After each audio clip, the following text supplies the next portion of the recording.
नमस्कार दोस्तों, मेरे चैनल हेल्प आला बाबा में आपका स्वागत है। मैं हूं आपका साथी अशोक। तो चलिए बिना समय गवाए आज की शानदार और दिल छू लेने वाली कहानी शुरू करते हैं। क्या आप कहानी की तलाश कर रहे थे? अगर हाँ, तो ये कहानी आपके लिए है। ये सिर्फ एक कहानी नहीं, बल्कि आपकी जिंदगी में सबसे महत्वपूर्ण चीजों की पहचान कराने वाला सबक है। एक बार एक शिक्षक अपनी कक्षा में आए। उनके साथ एक बड़ा सा खाली जार था। उन्होंने जार को टेबल पर रखा और उसमें कुछ बड़े बड़े पत्थर डालने शुरू किए। जब जार पत्थरों से भर गया तो उन्होंने बच्चों से पूछा, क्या ये जार भर चुका है?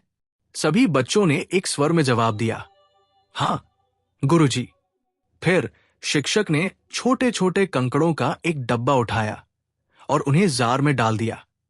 उन्होंने हल्के से जार को हिलाया, जिससे कंकड़ बड़े पत्थरों के बीच की खाली जगह में समा गए। इसके बाद उन्होंने फिर से बच्चों से पूछा, अब क्या जार भर गया है? बच्चों ने फिर से जवाब दिया, हाँ अब ये पूरी तरह भर गया है। अब शिक्षक ने बैग से रेत का एक डब्बा निकाला और उसे जार में डाल दिया। रेत जार के छोटे छोटे खाली हिस्सों में भर गई। उन्होंने एक बार फिर बच्चों से पूछा, क्या अब ये जार भर गया है?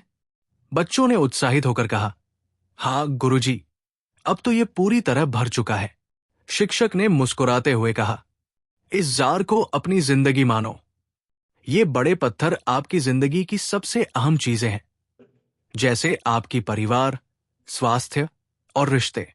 ये कंकड़ आपकी जिंदगी की दूसरी जरूरी चीजें हैं, जैसे नौकरी, घर और गाड़ी।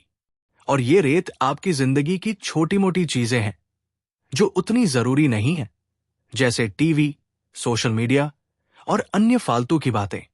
अगर आप अपनी जिंदगी के जार में सबसे पहले रेत डालोगे, तो बड़े पत्थरों और कंकड़ों के लिए कोई जगह नहीं बचेगी। इसका मतलब है कि अगर आप अपनी सारी ऊर्जा और समय बेवजह की चीजों पर बर्बाद करेंगे, तो आपके पास उन चीजों के लिए समय नहीं बचेगा जो वाकई मायने रखती है। इसलिए अपनी प्राथमिकताओं को पहचानो। पहले अपने बड़े पत्थरों का ख्याल रखो, वे चीजें जो आपके लिए सबसे ज्यादा अहमियत रखती हैं। परिवार के साथ समय बिताना, अपनी सेहत का ध्यान रखना और अपने सपनों को पूरा करना। बाकी चीजें बाद में अपने आप जगह ले लेंगी। रोटी कमाना बड़ी बात नहीं है, लेकिन परिवार के साथ बैठकर रोटी खाना बड़ी बात है।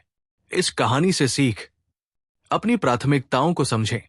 छोटी छोटी बातों पर समय और ऊर्जा बर्बाद न करें। अपनी जिंदगी की असली अहमियत पहचानें। आपको इस कहानी से क्या सीख मिली? हमें कमेंट में जरूर बताएं और चैनल को सब्सक्राइब करना न भूलें। धन्यवाद।